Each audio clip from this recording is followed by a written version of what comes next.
وانا بقول لحميتي لو مفتح والله باكلك عديل، مش بندقية، باكلك عديل بسنوني ديل باكلك عديل. لكن السودان مستهدف والله أول حاجة إقليميا ودوليا وجنجويتيا، ده برهاننا غيره ما دارين أي زول. الله أكبر الله أكبر الله أكبر. هذه قوات وميليشيا لا يمكن التعامل معها إلا بالبندقية. أنا بقول له أحسن تمرقوا بالراحة، تاخذوا البلدي محل جيتوا ترجعوا. والليله تمينا الاستنفار، بكره قاعدين جوا الخرطوم ان شاء الله. الله اكبر الله اكبر. انا برا عندي رساله، انا هسي الناس الجيش شايفينهم قدامي بيدربوا ديل، انا بالواضح كدي انا انسان معوق، شايفيني هسي معوق ايدي دي وحالف بحرم تجي عربيه هنا تقوم انا اول واحد هناك امشي هناك. الله اكبر الله اكبر.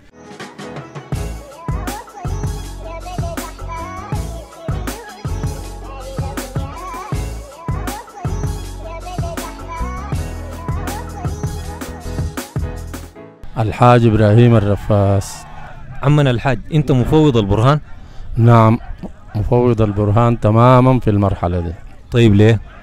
والله لأنه الآن أخذ الجولات الخارجية وطلع من القيادة العامة ومشى الجمعية العامة للأمم المتحدة ومثلنا خير تمثيل، وأصبح قويا في قراراته وأصبح قويا في تصرفاته، وده الشيء المطلوب اللي نحن بنسعى له في هذه المرحلة. السودان الآن مستهدف، يحتاج لقيادة قوية، يحتاج لقيادة مدركة وملمة بكل ما يحاك ضد السودان، وبنرى أنه في هذه المرحلة البرهان قادر على تحمل هذه المسؤولية بإذن الله. أنت قلت السودان مستهدف من منه؟ السودان مستهدف والله أول حاجة إقليميا ودوليا وجنجويتيا. تقول طيب رسالتك شنو للجنجويت؟ رسالتي للجندويت والله أقول لهم ضعوا السلاح أرضا وقادروا هذه البلد، وخلونا نصحى ونفكر في إنه كيف نبني السودان ونمشي لقدام. كفاية ما عملتوه من تخريب وما عملتوه من سرقة ونهب وكسر واغتصاب وتدمير للبنية التحتية. هذا يكفي، هذا يكفي، ويبقى بالتالي قبل ما تنتهوا الأفضل إنه تخطوا السلاح وتسلموا عشان تسلموا بإذن الله تعالى. عماد، أنت مفوض البرهان؟ طبعا بدون شك. تفويض كامل؟ تفويض كامل شامل. طيب لشنو؟ لأنه البرهان ده الجهة الشرعية أصلا، دي نحن حاجة عارفينها، وبعدين البرهان ده جيشنا، ده الغايد بتاع جيشنا، والجيش هو الشعب والشعب الجيش. جيش واحد شعب واحد. طيب عندك رسالة للجنجويت؟ طبعا رسالتي واحدة للجنجويت، كسح مسح ما في أي كلام.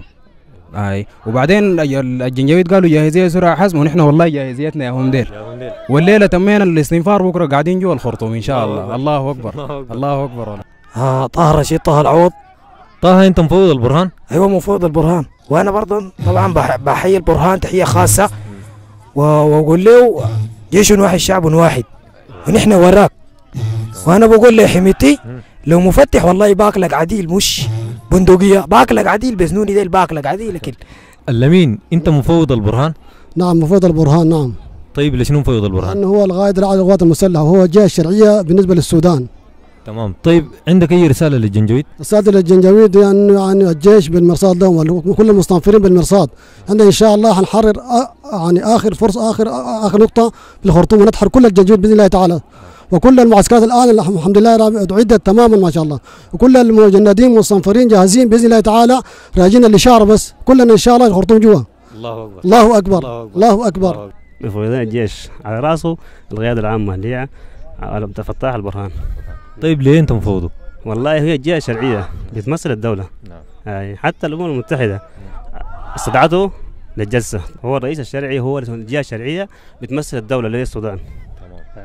طيب عندك أي رسالة للجنجويد؟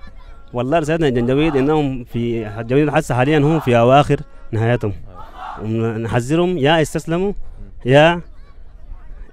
استسلموا أو نهايتهم. عبد الفتاح، أنت مفوض البرهان؟ الله أكبر. نحن غير البرهان ما عندنا زول، والله ياهو زولنا وياهو غيرنا ما عنده أي زول. طيب ليه؟ ده غيرهم في منه. نحن بلدنا ده غير الجيش ده ذاته ما دارين له حاجة، ده برهاننا غيره ما دارين أي زول. الله أكبر الله اكبر الله اكبر. طيب رسالتك شنو للجنجويد اللي قاعدين في الخرطوم؟ الجنجويد ديل والله رسالتي لهم واحده انا، والله غير تسليم ما تسلم ما عندنا لهم حاجه، والله نحن رجالنا شايفينهم ديل ليل، والله نحن بنجيبهم بالقوه. الله اكبر الله اكبر الله اكبر. عندك رساله انت كده براك للجنجويد؟ انا براء عندي رساله، انا هسي الناس الجيش شايفينهم قدامي بيدربوا ديل، انا بالواضح كدي انا انسان معوق، شايفيني هسي معوق ايدي دي وحالف حرم تجي عربيه هنا تقوم انا اول واحد هناك امشي هناك. الله اكبر الله اكبر. ديل يا اخي ديل ما ناس ديل يا اخي، ديل انتهكوا عروضنا يا اخي، ديل والله بس ما دار كلام كثير، نحن جات عربات هنا نحن طوال نقوم هناك. الله اكبر الله اكبر. جنجويد شنو يا اخي عفن شنو يا اخي؟ ديل ناس انتهكوا عروضنا يا اخي، ديل ناس سلبوا اموال المساكين يا اخي. نعم مفوض البرهان. طيب لشنو؟ البرهان قائد قوات الشعب المسلحة وله الشرعية الذي يمثلنا في هذه الدولة. نعم تمام. طيب عندك رسالة للجنجويد اللي قاعدين في الخرطوم؟ نعم عندي رسالة للجنجويد القوات الذي انتهكت العروض في هذه الدولة، نرفض هذا ونستنكر هذا العدوان الغاشم لانتهاكاته للعروض الجسيمة. هذه قوات وميليشيا لا يمكن التعامل معها إلا بالبندقية، ونحن الشعب نستنكر هذه العدوان الغاشم الذي خان القوات المسلحة في يوم 15 أبريل، وهذه القوات لا يمكن التعامل معها إلا بالبندقية. ورسالتنا لقائد قوات الشعب المسلحة الفريق القائد البرهان لا يتهاون مع هذه القوات إلا بالردع على هذه القوات. عبود عبد الرحيم بكر قرية دمر. عمنا عبود انت مفوض البرهان؟ نحن مع البرهان طوالي، مع الجيش، مع قوات الشعب المسلح، وندعي لهم طوالي ليل ونهار ان شاء الله ينصرون. طيب لشنو؟ لشجاعة البرهان وللشعب السوداني بتلف كله حول قوات الشعب المسلحة. نحن مع قوات الشعب المسلحة ومع الجيش كله غالبا، نحن شغلنا كله ما شاء الله يعني كله مع الجيش، ونتمنى له التقدم. امين ان شاء الله، وربنا يوفقهم دنيا واخره ان شاء الله. امين ان شاء الله. طيب عندك رسالة للجنجويد اللي قاعدين في الخرطوم؟ احسن يمرقوا، لانه الشعب السوداني ده كله ضدهم. انا بقول له احسن تمرقوا بالراحه، تاخذوا البلدي محل جيتوا ترجعوا. ايوه من وين؟ وفي ناس جو من برا جايين من الدول الثانيه زي ناس النيجر وناس من ليبيا هنا محلهم. نحن بنقول له الشعب السوداني كله مع الجيش، ما بنتخلى عن الجيش كله. هاشم جابر الله مبشر. عمنا هاشم انت مفوض البرهان؟ مفوض البرهان. طيب لشنو مفوض البرهان؟ برهان لانه هو الشعب وهو الجيش وهو اللي بيقودنا. نعم. نحن ما عندنا بديل غيره. ما عندك بديل غير البرهان؟ لا ابدا، ما عندنا بديل غير الجيش والبرهان. تمام. طيب عندك رسالة للجنجويد؟ والله رسالة للجنجويد نقول لهم البلد دي اخذوها فورا. نحن يعني القوات المسلحة والمواطنين واي زول ما دايركم ولا راغب فيكم نهائيا. عبد الباسط انت مفوض البرهان؟ نعم مفوض البرهان. تفويض كامل؟ تفويض كامل. طيب لشنو؟ لأنه أمريكا احترفت به، وده التفويض الشرعي. الرئيس الشرعي. الرئيس الشرعي. وأنا من هنا رسالتي لأي جنجويتي في الخرطوم أن احنا الآن داخل الميدان، وبكرة إن شاء الله وبعد بكرة حنكون في الخرطوم، وما حنفضل ولا جنجويتي وسخ في الخرطوم.